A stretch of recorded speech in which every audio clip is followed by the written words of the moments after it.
ہے، میرے عرب کو آئی ٹھنڈی ہوا جہاں سے، میرا وطن وہی ہے، میرا وطن وہی ہے۔ یخرج الناس من المشرق یؤتون للمہدی علی سلطانہ، یہ احادیث ہم بہت بیان کر چکے ہیں۔ یہ چار ڈائمنشن اب جہاں آ کر جڑ گئی ہیں وہ ہے غلبہ اسلام۔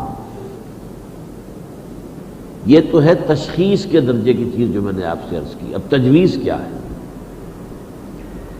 غلبہ اسلام کے لیے دو محاذوں پر جد و جہد ضروری ہے، اور یہ میں نے اپنی یہ تحریکی زندگی، ویسے تو میری تحریکی زندگی میں عرض کر چکا ہوں، میں جماعت اسلامی میں جو میں نے 10 سال بسر کیے اس کا جو سمجھتا ہوں میں، مجھے اس پہ کوئی ندامت نہیں ہے، بلکہ میں اس کو اپنے لیے بہت بڑی برکت سمجھتا ہوں۔ میں نے وہ وقت جو وہاں لگایا ہے خلوص اور اخلاص کے ساتھ بہت کچھ گین کیا ہے، بہت کچھ حاصل کیا ہے وہاں سے۔ پھر تحریک پاکستان میں بھی بھاگ دوڑ کی تھی، لیکن یہ کہ خود اپنے ایک تشویش اور اپنی تجویز کی بنیاد پر جو کام شروع کیا ہے، اس کے بالکل آغاز میں نے واضح کر دیا تھا کہ اس کے دو محاذ ہیں، یہاں غلبہ اسلام کے جہاد کے دو محاذ ہیں۔ اور یہ میں آپ سے عرض کر دوں کہ یہ کوئی نئی بات آج میں آپ کے سامنے نہیں رکھ رہا، یہ وہ چیزیں ہیں کہ جو 1967 میں ایک ہی سن میں نے دونوں چیزیں ان وائٹ اینڈ بلیک جسے کہتے ہیں، بلیک اینڈ وائٹ تحریر کی شکل کے اندر وہ میری چیزیں موجود ہیں کہ جس میں یہ دونوں علیحدہ علیحدہ محاذ بیان کر دیے گئے۔ یہ دو محاذ ہیں جن پر جد و جہد کرنی پڑے گی۔ یہ 2 pronged اٹیک ہے جو باطل پر ہمیں کرنا ہوگا۔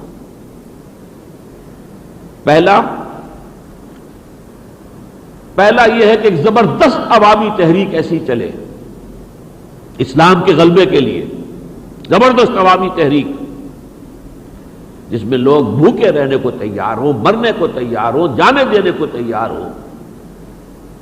ایسی عوامی تحریک اور زبردست عوامی تحریک نہیں چلے گی تو نہ تو آپ کا جو with in the country western interest ہے، جاگیردار، زمیندار، سرمایہ دار اور قبیلوں کے سردار، یہ ویسٹرن انٹرسٹ ہے، یہ خدا ہے، یہ اپنی خدائی کے اندر کسی کی شرکت گوارا نہیں کرتے۔ ان سب کا دباؤ جو ہوگا اسے روکنے کے لیے اور اسے دبانے کے لیے ایک کاؤنٹر، ایک پاپولر موومنٹ جب تک کہ گیلونائز ہو کر عوام سامنے نہیں آئیں گے اور جسد واحد بن کر نہیں آئیں گے، یہ آسان کام نہیں ہے۔ پھر نہ صرف اندرونی، پوری دنیا اس وقت یوں سمجھ لیجئے کہ اس وقت معاملہ چل رہا ہے، پورا ویسٹ، عالم عیسائیت، عالم یہودیت یکجان ہو چکا ہے کہ کسی صورت اسلام کو سر نہیں اٹھانے دینا۔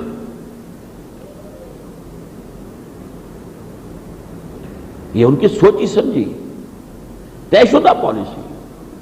ہاں وہ اسلام قبول کرنے کو تیار ہے، بلکہ اس کو مدد بھی دینے کو تیار ہے جو مذہب کے درجے میں رہنے کو تیار ہو۔ وہ اسلام جو صرف مذہب کے درجے میں رہے، مسجدیں بنائے، نمازیں پڑھے، عید منائے، رمضان کے روزے رکھے، سب کچھ کرے، لیکن ہمارے نظام پر انگلی نہ اٹھائے، ہمارے معاشی نظام کو کسی ترچھی نگاہ سے نہ دیکھے، ہمارے سیکولر سیاسی نظام کے اوپر کوئی حرف نہ لائے، ہمارا جو معاشرتی ڈھانچہ ہے بے حیائی اور یعنی فحاشی، اس کے خلاف کوئی قدم نہ اٹھائے، لگا رہے اپنی نماز پڑھے، روزہ رکھے۔ یہاں تک تو یہ ہے ہم اسلام کو گرانٹس بھی دے دیں گے، ہم ان کے عید اور بقرعید کے اوپر ٹکٹ بھی چھاپ دیں گے، ہم ان کے جو ہے افطار پارٹی بھی جو ہے وہ کروا دیں گے وائٹ ہاؤس میں، سب کچھ کروا دیں گے۔ ہمارا اسلام سے کوئی جنگ نہیں ہے بھائی، لیکن کون سے اسلام سے نہیں ہے؟ مذہب اسلام سے ان کی کوئی جنگ نہیں۔ دین اسلام کو وہ کبھی بھی کسی درجے میں کسی اعتبار سے برداشت کرنے کو تیار نہیں۔ اور یہ پوری دنیا جو ہے اس وقت اس کے جو وسائل ہیں، اس کے جو ذرائع ہیں، وہ جو کنٹرول کر رہی ہے پوری دنیا کی معیشت کو، گلوبلائزیشن کا ایک طوفان چلا آ رہا ہے۔